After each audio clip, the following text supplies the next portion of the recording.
Hello and welcome to the Kind Regards podcast, where we discuss navigating life at the intersection of career and business. Today we are speaking to two phenomenal women who are looking to impact how we view children's education. We have Dr. Sepo Musokotwane, who has written the Mini CEO series, which is an entrepreneurship-based book targeted at children but beneficial across multiple generations.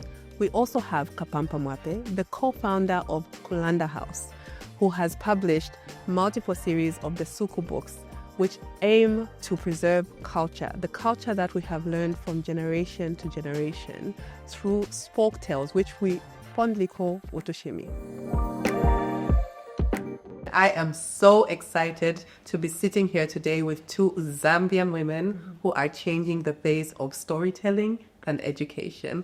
Welcome to Dr. Sepo Musokotwane and Kapampa Mwape. Thank you. To kick off, to get to know you a little better, we're going to have some icebreakers. Yes. I'm ready. Sepo, yes. I'll start with you, if that's okay. Dr. Sepo is fine. Sepo is fine? What was your favorite book growing up? Oh, I think I liked quite a number of books, but Peter Rabbit. Peter Rabbit? Yeah, Peter Rabbit. I don't know it. You don't know Peter Rabbit? Describe him in one sentence. Well, he was a rabbit. Called Peter. Accurate. And he went on these cool adventures. Yeah? Yeah. And That there was sounds farming like and gardening and carrots.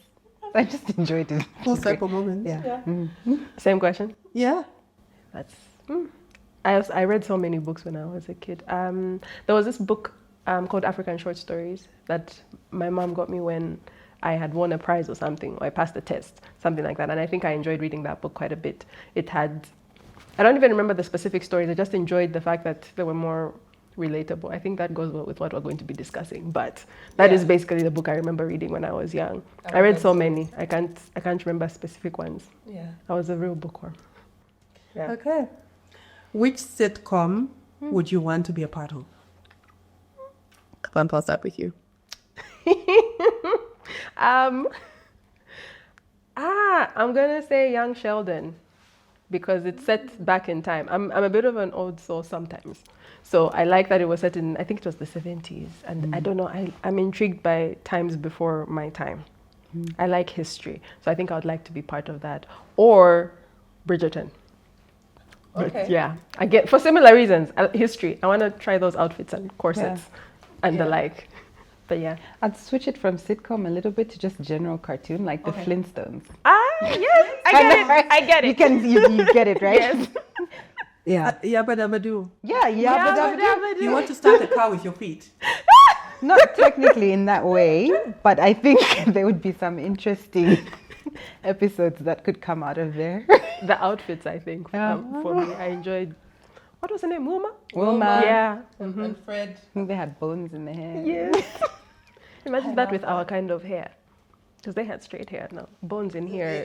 Will it come out? It would be a mess. It would be a mess. Okay, and my last question to you guys, and I'll shoot this to you, Sepo. Okay. What would this part of your life be called if it were a book? Mini CEO. I like that. That is definitely what it would be called. Oh, yeah. Okay, mine would be called the Discovery Channel.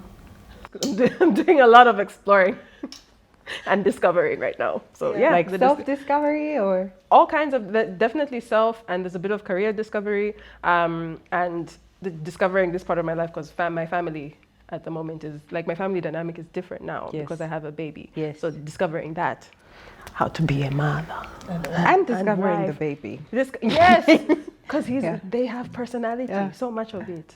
But yes. Yeah, the Discovery Channel. Yeah. I love it. Okay, so this episode is centered around learning more about these two amazing, you two amazing. Oh, my job is to shine the light on you guys. Because Sepo, behind you is the Mini CEO series. Yes. And Kapampa, you are the CEO of Kulanda House. Yeah. Right? Mm-hmm. But before we get into those specific items, I want to know who is Sepo and Kapampa, the person and the professional. Go. Okay. like, is this like a ticking time? Go. Sepo, the person, is a mom, a sister, wife, friend who loves to, I guess, explore as much as she can and draw out of people the child in them, the exciting explorer that is in each and every one of us. I think that's something I enjoy doing. Sepo, the professional, runs a school where she is building up CEOs. Yeah. Love that. The new school is called? Little Explorers. No, sorry, they corrected me. They're not little anymore. So it's Explorers Preparatory School. So Explorers Prep. It started as a nursery, so that's why they were little. So the 2-year-olds who started are now writing their grade 7 mock exams. Oh, wow. So it's a milestone. And they're like, I think drop the little. Yeah, they're like, stop calling us that. Yeah. And Kapampa? So I think similar. I'm also a wife and mother and friend, but I think and sister. Yes, very important. Yes. First. So we are people. Yes. As a professional, I think like I explained earlier when we were not on air, but yes, my background is in scientific research, so I love gaining and gathering knowledge, and that I think that comes out from me as a person. So I've always been a bookworm. I loved reading as a kid, and so I think as a professional, I would say I like gaining knowledge, but I'm going through a career shift right now because I was in the scientific field and I'm kind of pivoting more towards the creative side, the writing and running this publishing company. So that's what's happening in my professional life right now. But yeah. Beautiful. So while on the topic of your publishing company, what is the origin story of Kulanda House? What do you guys do? It's an interesting origin story because it ties in with my marriage story, because my husband and I met at Open Window University. We were each doing our own certificates, but then we started dating. And while we were dating, these ideas kind of came up. So I had a childhood where I loved reading. He had a childhood where he didn't love reading, but he heard a lot of stories from his aunties and that sort of thing. And I never had that. So we kind of just exchanged ideas of what that was like for us growing up, right? Yeah, it's a pretty cute story. Yeah, I like telling this story.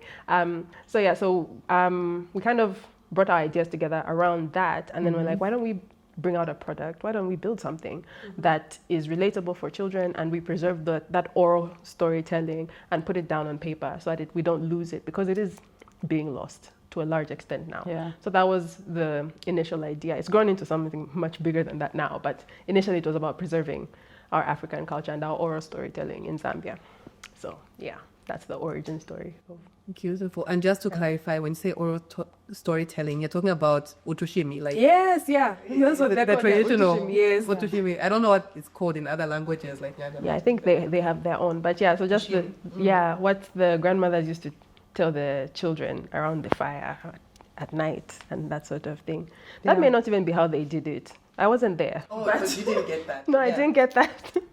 But I think that's the rumor anyway of how it was done. Yeah.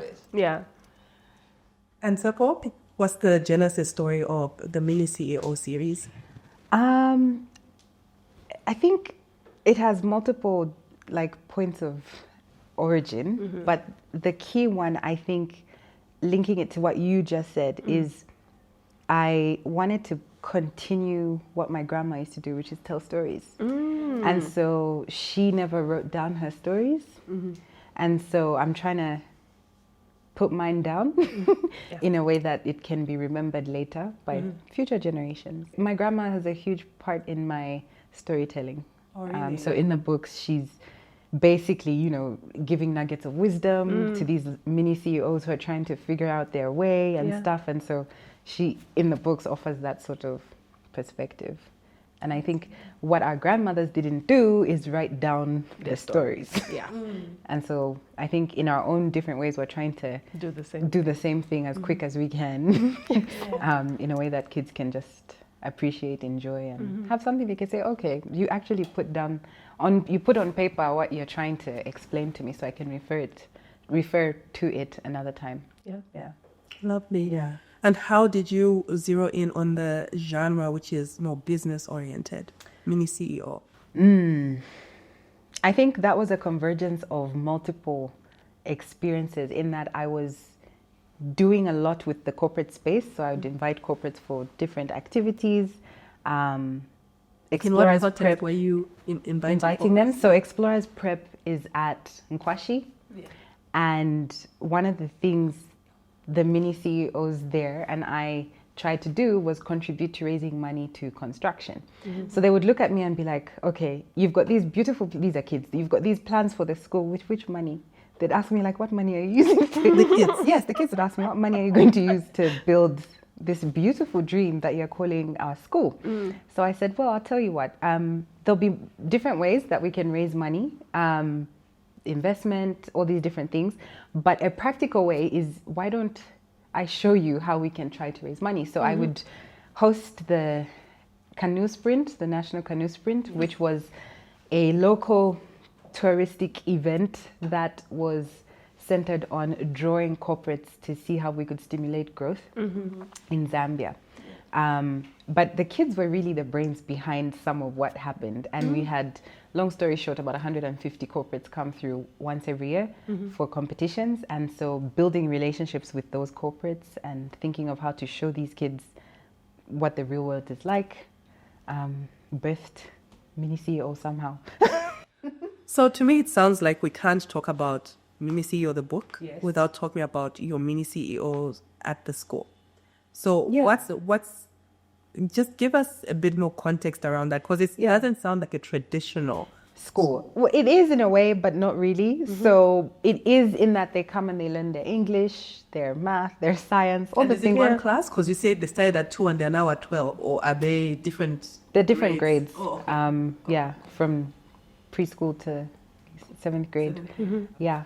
So the difference is outside of their normal Monday to Friday curriculum, they have engagements with actual CEOs, and they discuss business, and they explore business, and they visit actual businesses. So we've been to quite a number of businesses across Zambia. We're still looking to get to more places. And taking these kids along with me for my business meetings seems to be what works for them as well, because then they can ask real questions. You know, if I want to be a cattle farmer, what's involved? What do you do? If I want to do strawberries, how do I do that? And so I'm trying to give them back the responsibility of finding the answers to some of their own questions, but guide them along the way and find the people who I think have the answers. So that's what I do with them on weekends with a couple of other CEOs. That's really interesting. Yeah, that's, and these are primary school children. Primary and nursery, but the nursery, I think the kids, the little ones, just go for the vibe.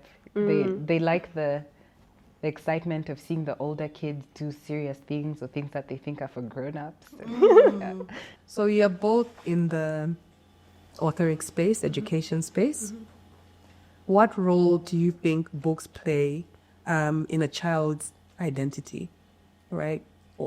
Especially in a time like this where a lot of the children that will be consumers of your books are digitally native and love a good screen. But yes, what role do you think books play in a child's identity? That's a loaded question, and there are many ways I can answer it. But I'll start with the research perspective, because I had to do a lot of research when doing these books.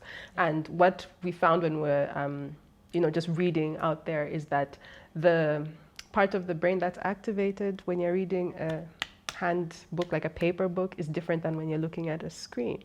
So I don't know which part of the brain, don't ask me that, but it's an important difference, because developmentally back in the day, we only had the books, and then we were, fully functioning adults later on. And then now we have the screens as well, helping raise our children. And it's interesting to see the difference. I don't know what that difference is, but I like to ask the question, and I'm still discovering what that is. I can help you with some of that. So yes, please. One of the things I've done in my books is try to create a community around them. So the social skills, I think, are being lost with a lot of screen time. That is true. So one of the things I want for these kids is to still have social skills, like be able to hold a good conversation, be able to talk, share ideas, and just have a nice discussion like we're having now. And so some of the ways and activities in the books are to draw kids, to bring them together so that they have to talk. They show each other what they've done, ideas and things like this. But yeah, I think there's a real race or competition for your child's attention with different devices and things like this. And so putting in front of them something that is appealing. So that's the other thing. Like, are the books that are out there appealing to the kids? Are they interesting enough for a child to say, I want to read that?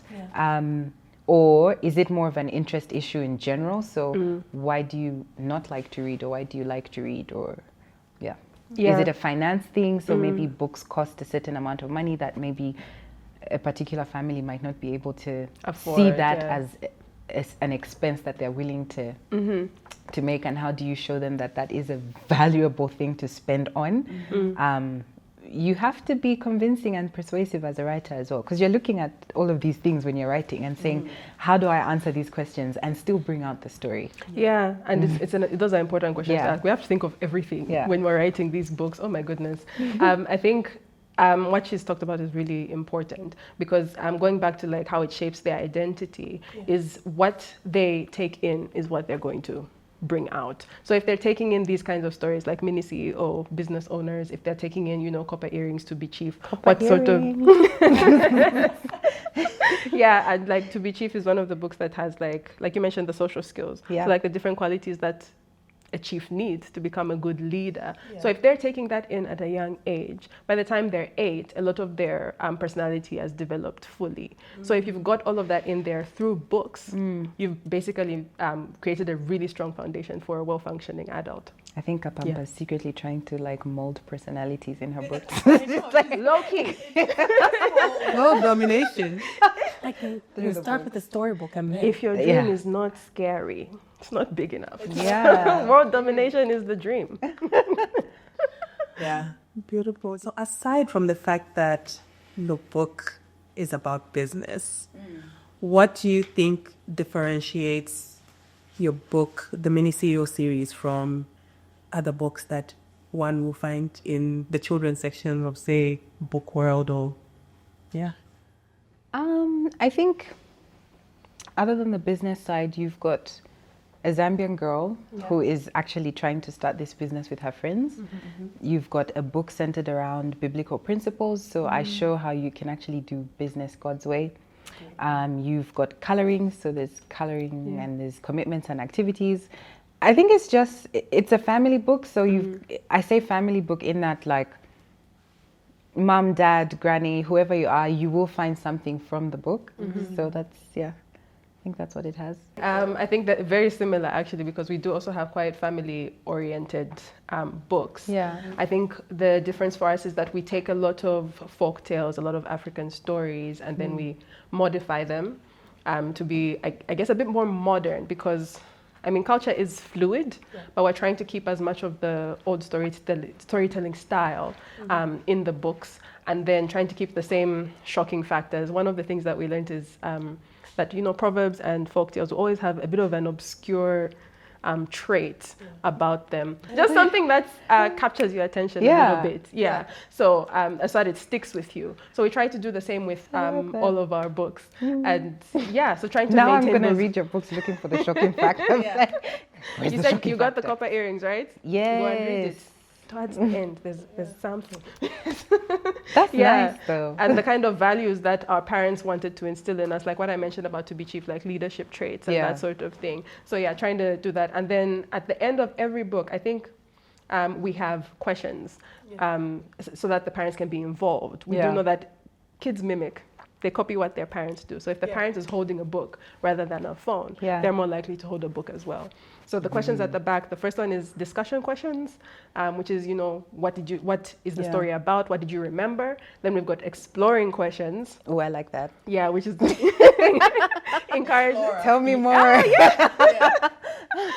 So it gets them to kind of think, what did you learn from the story?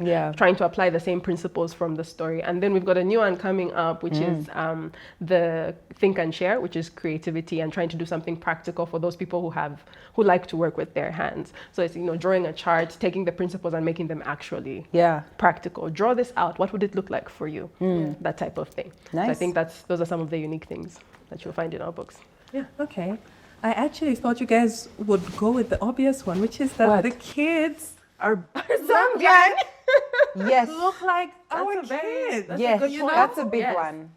That is relatable books are so important. And in all of mine, they have afros because I had this crazy conversation with my daughter. I think at one point my hair was relaxed, and then she was trying to relax her hair too. And I'm trying to convince her that your natural cute, hair is bouncy nice, natural hair is yeah. nice. And she's like, but if you don't look like that, why should I? Yeah.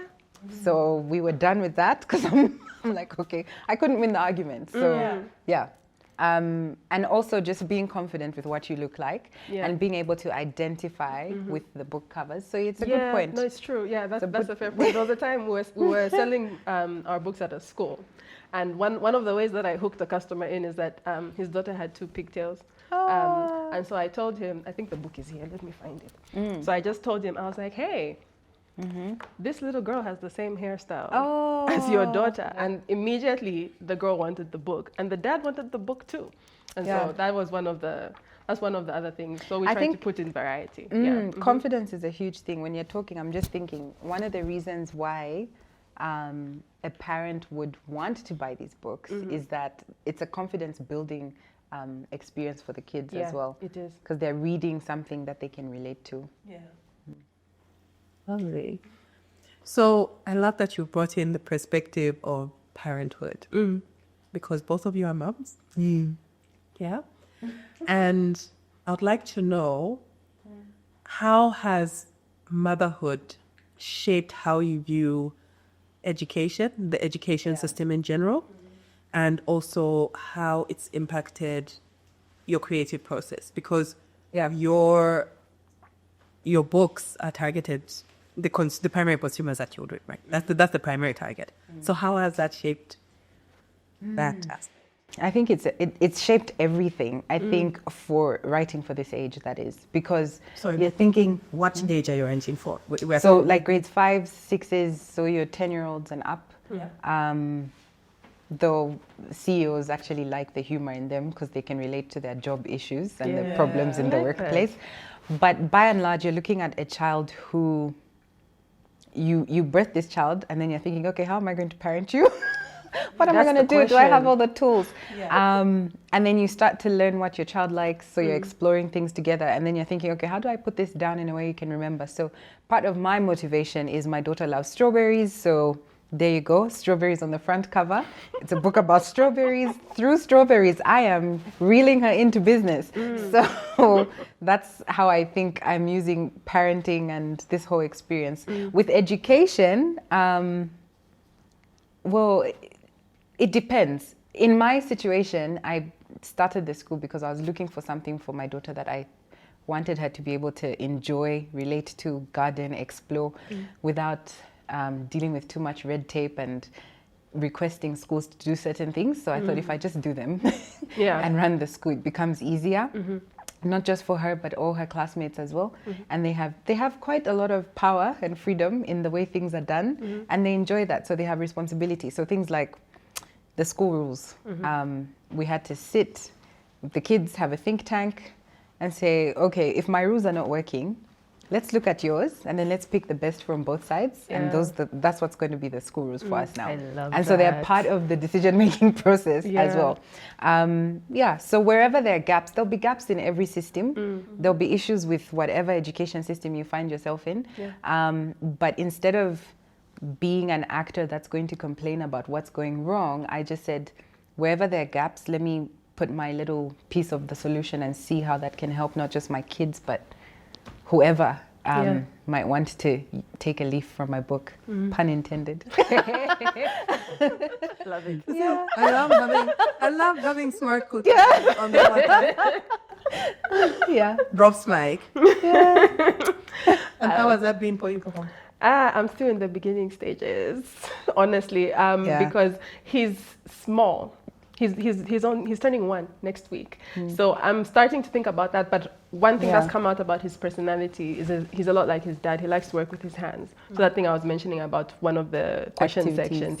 So making sure that he has something that, I don't know, a lot of schools don't always cater to kids who like to work with their hands, because that's one of the ways that they just process. Yeah. It's actually an intelligence type.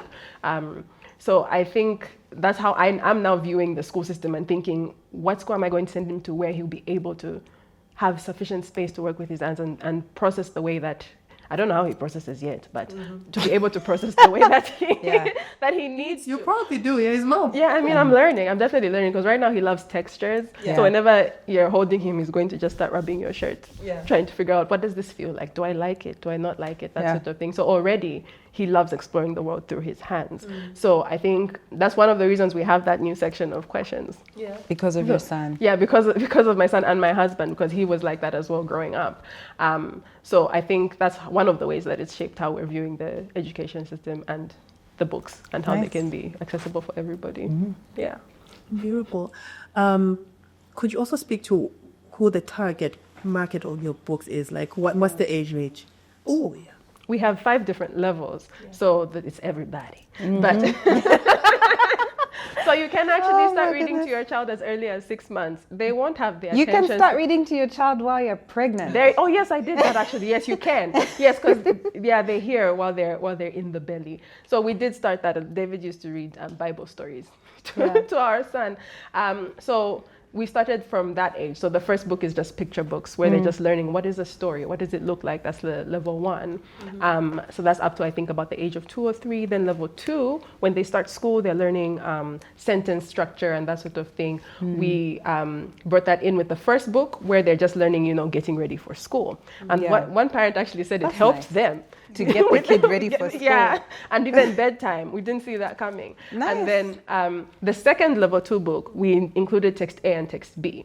So the text A is for the parent to read, so that the kid is exposed to how to pronounce words and words that are outside their regular vocabulary. Yeah. Then text B is for the child to read, Yeah. because that's within their scope.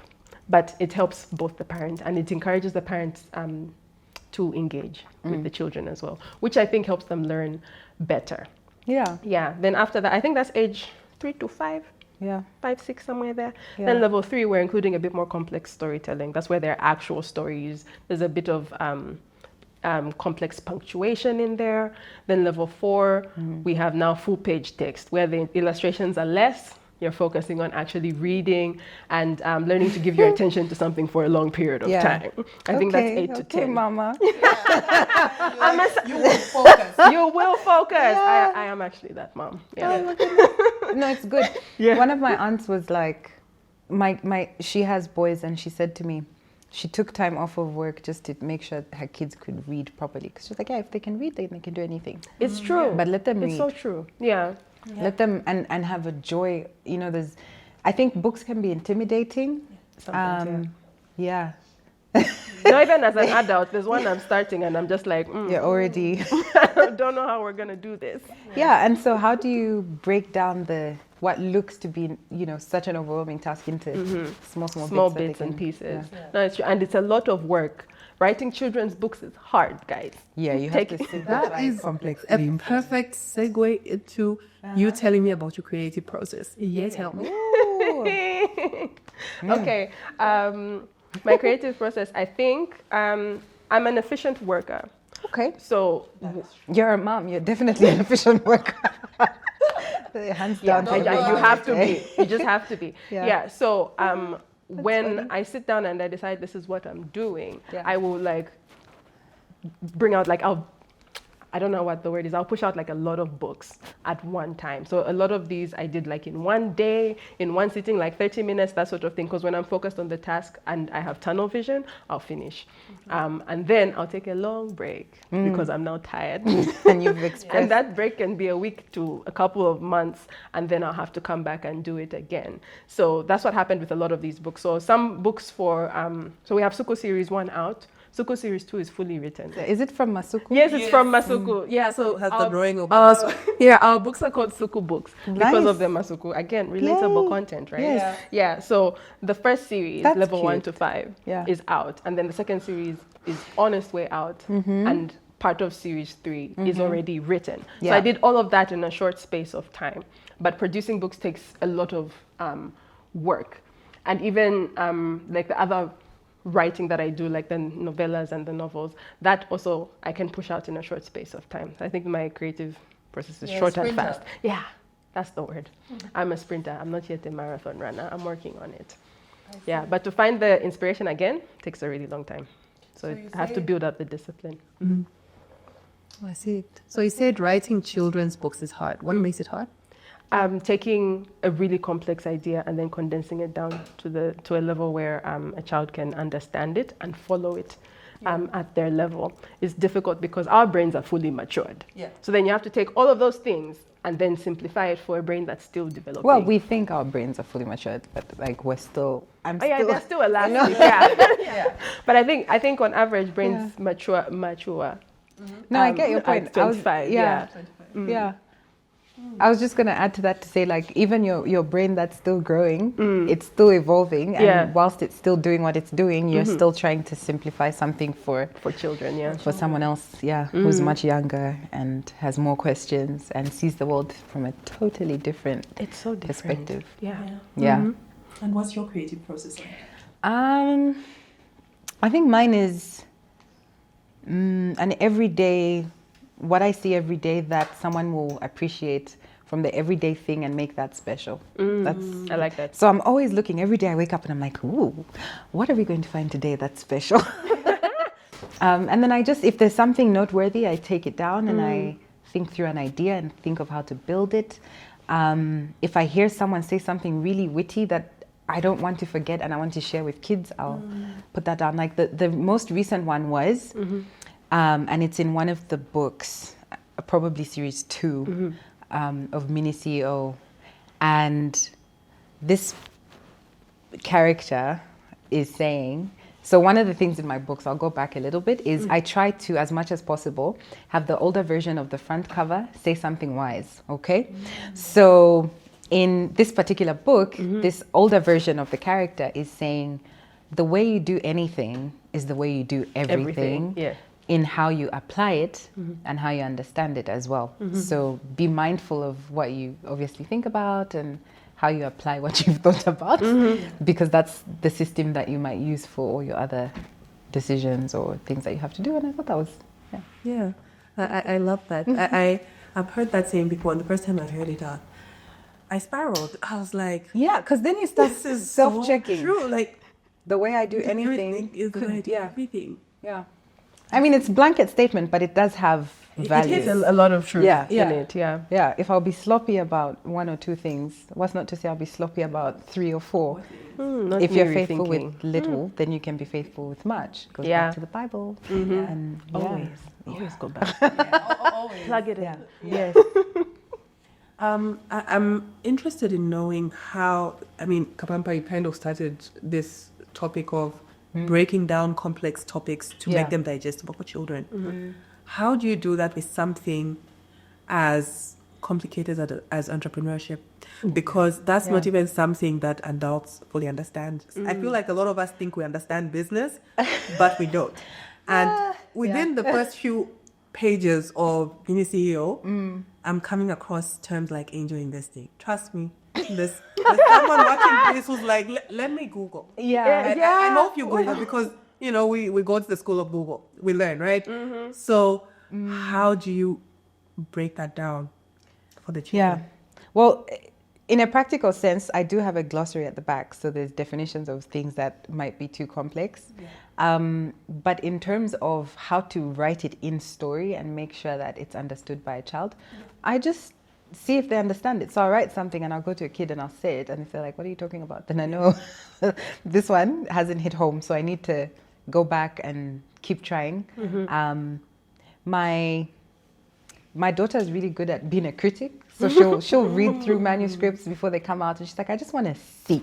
And then I want to see if it's like fun or hilarious or, I want to just have a look, mommy, can I see? And so when she does, I ask her, like, what do you think? And she'll be like, maybe explain this again or try that, or can you put a joke here, or it's too serious, or so she and I have good conversations on Sundays, and So I'm leveraging the fact that I'm a parent Yeah. in my books. You and have I'm using to. the kids It's as helpful. to help me. So it's a group project.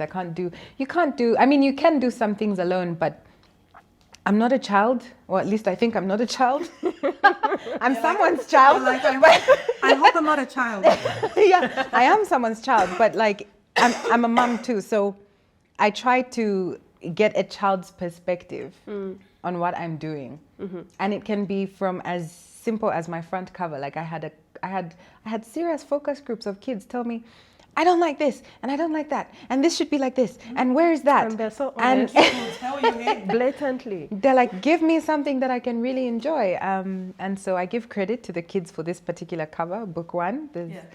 I got really good feedback on that, and I used it, and it's working. So thank you. Yeah. Nothing. And I think there's also power in the doing, right? So as Yes. an educator, off camera, you did share. Yes. Your mini CEOs are actually CEOs of little businesses. Yes. So I buy my that. eggs. So the challenge was, how do we try to do what's in the book, and how easy is it to do? And some of them decided it was as easy as let's start right now. So I buy my eggs from an 8-year-old, 25 kwacha a tray. Shout out to Ntomo Farms. And I enjoy that. And we talk about how the sales are going, what's going on, and the kids love it. They've got responsibility, you know? So yeah, as much as is possible for those who can, they have me as a coach or whoever they can, have as a sounding board. But yeah, it's nice to see them do stuff, because if they can be consistent from a young age, and they can learn all their mistakes now, well, they'll still make other mistakes, but let's say the critical parts of business and running a business, they can learn at a younger age. Yeah. You bypass a lot of headache. So I'm trying to avoid the headache for them through doing these exercises now. And what's the worst that could happen? If a kid does this and it fails, they don't have to pay rent. No, they don't have to, they don't have the adulting problems. So there's an advantage here that I'm hoping parents can glean from, and just like use this book as a springboard for your child's future if you can. Yeah. And it would be so nice. Share the stories with us when they happen. But yeah, it's nice to see most of the kids at Explorers Prep think in a business way and assess things. We once had a certain bank come over to discuss financial literacy. They do this wonderful project with financial literacy. And so they came through to Nkwashi and they were ready. They came guns blazing with everything that they needed. And one of the kids just said to one of the presenters, before you talk to us about anything to do with money, what are your own investments? Hey. Yes. Hello. Yeah. Yes. And so the lady had to take a step back and be like, Sepo, you didn't prepare me for this. I didn't know this is what I was like walking into, but she had so much fun. And it was such a fruitful discussion. And they would question everything. So, she would talk about investments that she made, and they would question those, see if she understood the cost. Yeah. Was there any return on this so-called investment? Yeah.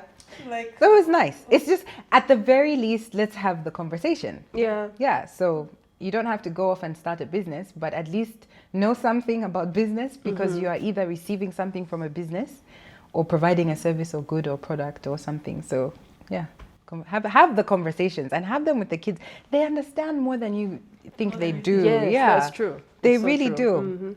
I know. I think I read somewhere that kids will normally understand more than they're able to express. Yeah. Yeah. So you can talk to them about complex subjects, and they'll go and digest. Yes. They'll take their time, and then I think when they're older, they'll be able to express it. But they understand what you were talking about. And if you can learn to do things that maybe I didn't learn when I was their age, the sky's the limit. Yeah. You have 7-year-olds say things like, okay, let's see how we can make money work for you and not you work for money. I love it. Passive income. I love it. And you're 7. I'm really happy you're mentioning that because it's helpful for me because I think we have a book series coming out on financial literacy. Yeah. So the way you're saying someone, your daughter loves strawberries, and I'm assuming she someone does. makes strawberry jam in there. Yes. Yeah. So I think we have a similar concept in the book coming out, which is a brother and sister starts selling mango juice. Oh, I love That's that. a bit of a spoiler, so Yeah. you should go buy it. But yeah, so they're making mango juice, and they actually have a failed business in the story as well. Which is important. Yeah, like, learning to yeah. rise up from something that didn't work out. Because adults, I think we don't do it as well. We struggle a bit. Yeah. I think it's just we practiced to think differently. Yes, yeah. So if you got questions wrong on an exam, you felt a certain way. Yeah. But life, I mean, you're going to make mistakes. We'll get the Yeah. questions wrong in life we sometimes. will. Yeah. Definitely. So just prepare them to deal with making mistakes and maybe reduce the impact of the mistake. Things like that. But yeah, life is full of opportunities to mess up. Yeah. But those mess ups are some of the best lessons even I've learned in my own life. So I think our books and yours, some of them, the leadership to be chief, it's just don't be afraid. Yeah. Yeah. Go out there and try. At least you tried. something. Yeah. So my question to you, seeing as you work with children, Yeah. are entrepreneurs or business people born or made? Or do you have certain kids in your classes where you're like, that one? While others, you're like, maybe a career, a corporate career is more suited for this personality type. But what is a corporate career? The formal one. The graduate trainee intern. Yes. So is that something you're able to see in the children? Or do you think these are things that we can learn, everyone can learn? Yeah, I'm very careful not to like put kids in boxes. So one of the things I do is look for their gifts. And that's what really guide me. So if a child is expressing like they enjoy public speaking, we'll give them opportunity to do that. So if we're setting up something and maybe we're receiving a visitor or some person is coming to the school, come stand next to me, you greet them. Protocol expert. Yes. If someone likes to be quiet in the background, but organizes things, then do that.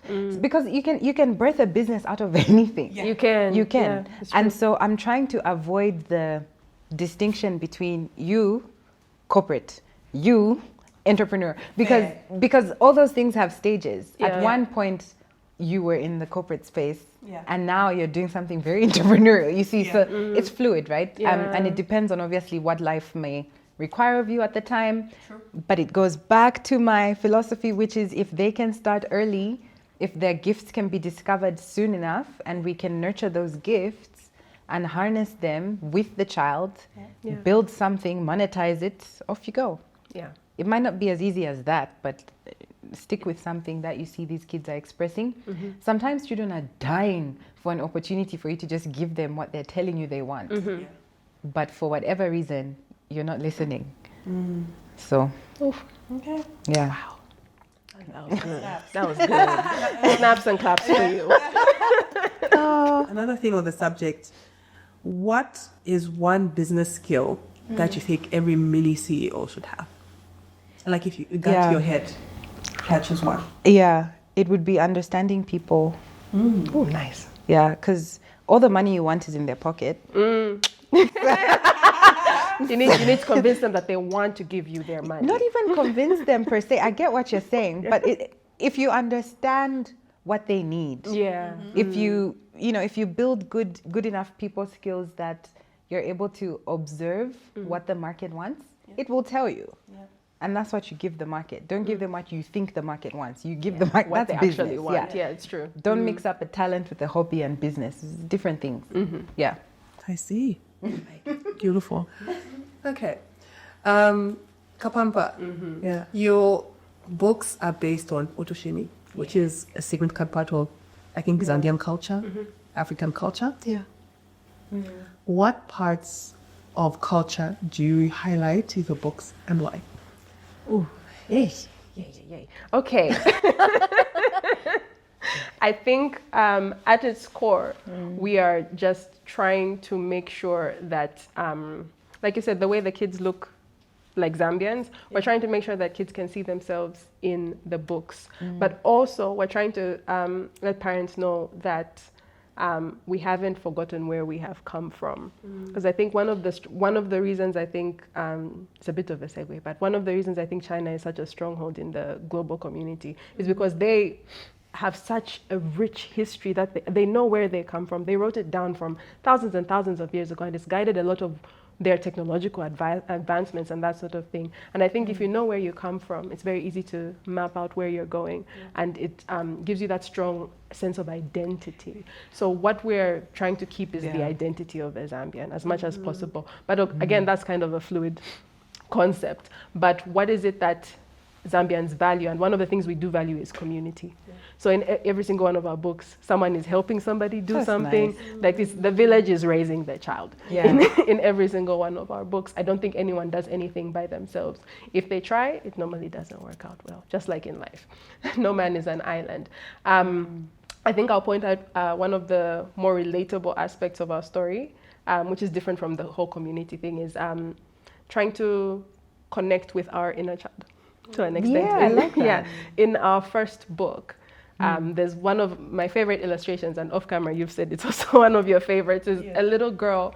It's not even a part of the story, but there's just a little girl who's papaed her teddy bear. Yeah. And I think it's something that it's so adorable. Yeah. So I think it's something that I related to as a child. And I think yesterday when I was at the salon, there was actually a little 3-year-old girl who was also she was just walking around with a chitenga going, Papu, Papu. And I was like, I did this. And then now here, she's doing it as well. So we're also trying to cater to the different generations that have passed and the ones that are to come, and trying to make sure there's some connection between them. Because I think I've felt a lot of disconnect sometimes between the different generations. Like if there's a huge age gap, maybe they struggle to talk to each other a little bit. And I think these books, I think, will help bridge that gap, because it's something common that we can relate to. And I think that's key to keeping our culture alive, being able to connect with each other. Lovely. Thank you. You are also interested in integrating your products in the education space. Yes. How are you doing that? Do you collaborate with educators? How are you doing? Okay, so the first way we've done it is we went to the Curriculum Development Center. And so we got the books approved by them as supplementary material for the children in the curriculum. But one thing that we've also tried to do is align our books with the different stages of the curriculum. We actually read it. And then we were like, so at this stage, the kids are learning this, let's include that in the books. At this stage, the children are learning this, let's include that in the books. One book we did that well with is the first level 2 book, the one I was showing you with the pigtails, about getting ready for school. So is that your favorite book? You refer to it so much. No, I think it's the one we've received a lot of really good feedback about. As that one and the Copper Earrings and To Be Chief. Earrings. Yeah. So one thing we did there intentionally is that we put different objects, different household objects, because in the curriculum, the older one, not the new one, it said that they're trying to identify objects in the house. They're trying to learn how to, like, different nouns and that sort of thing. So we made sure to include those so that even though they're reading a story, they're able to say, hey, that's a teapot. That's bread. That's butter, and that sort of thing. So so that's one of the ways that we did that. But on a larger scale, we have gotten our books into different schools and gotten feedback from them about how it's working. One school, not a school, it's actually an NGO, but it works with educators, with different teachers, and trains them, is Impact One Initiative. So they actually took our books and they assessed them, and they were like, these would be really good for training our teachers on how to engage with the students in the classroom. And they took the books and they even sent us pictures of a training session. So that's one of the ways that we're doing that. And what is your vision for the future of culturally relevant literature in Zambia? Ideally, we want this to be integrated with what is the nation's curriculum. So if we can, if we can include the whole culturally rich, relatable aspects of these stories and get them to be in every single school because it's a requirement. Yeah. That's ideally what we would like, because I think it will help with a lot of what we've been discussing, shaping the kind of personalities, the kind of business leaders we want as a nation. So yeah, I think so. And what's your process for ensuring that you're actually getting authentic Zambian stories and fusing them into the books? Okay, so we're doing how do I know about making? So we're doing it in two or three ways. So the first of all, we give a shout out in the book to the person who submitted the story. Yeah. So at the moment it's so you receive submissions. Yeah, so we do receive submissions actually. Yeah. So the first couple of stories that we use, I think Copper Earrings and Chipo and the Bird. Yeah.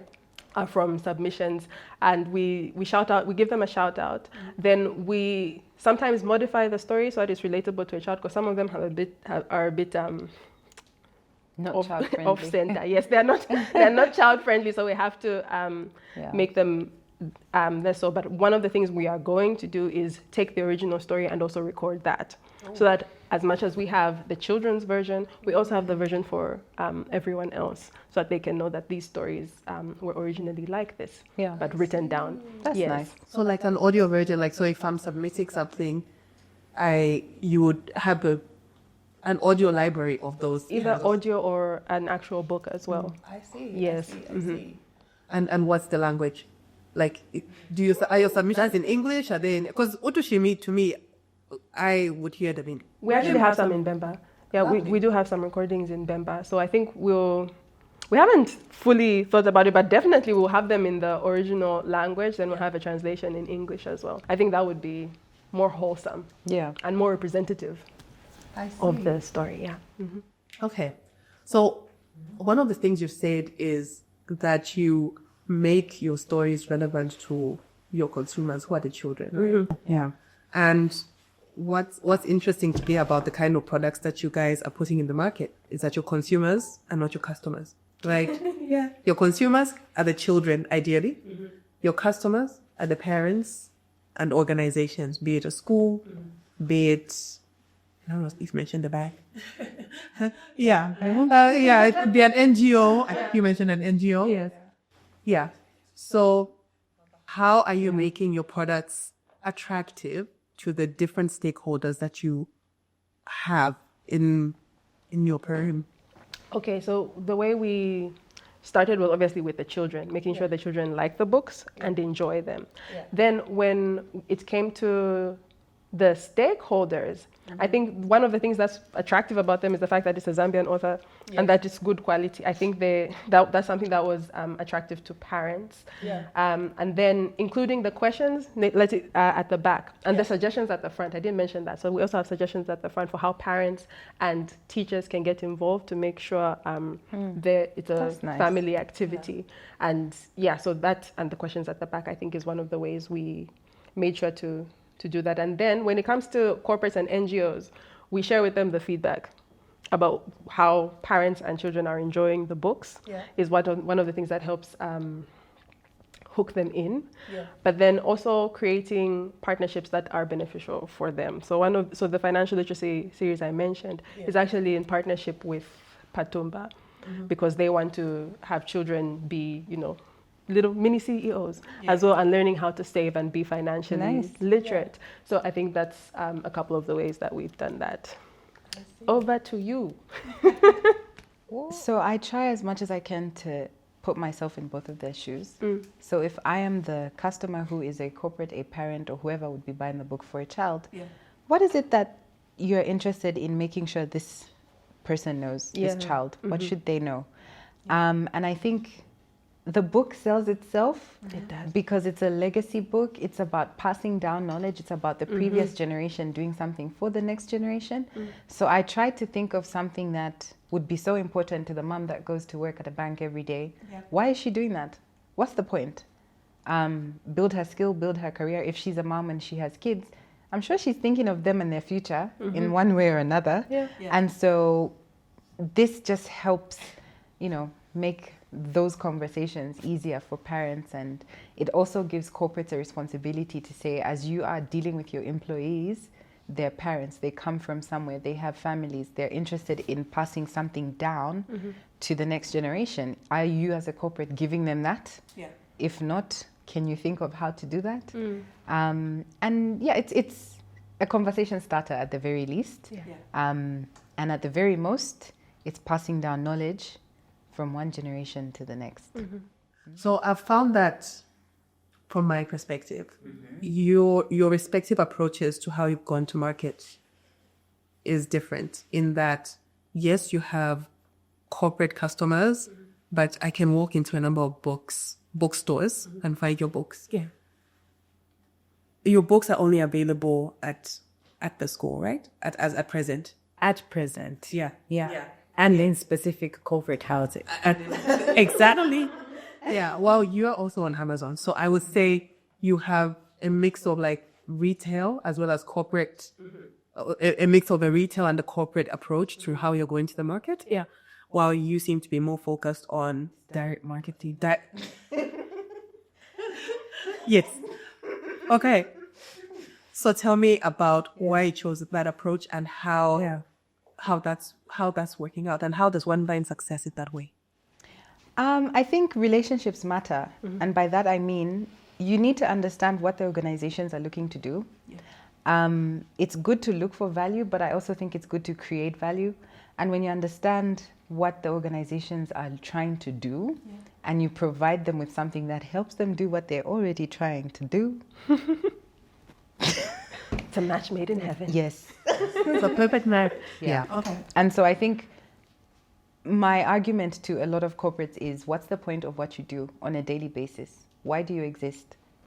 Really, why? And let's see how we can answer that question. And where there are gaps for the next generation, just have my book there. And let's see the rest. Let's see what happens with the rest. But I think it's building relationships with corporates who align with what I'm writing about. It's building relationships with organizations that see themselves as timeless in a way. So it can go from 2, 3, 4, 5, 6 generations. So are we thinking of the person who will work in this company 60, 70, 80 years from now?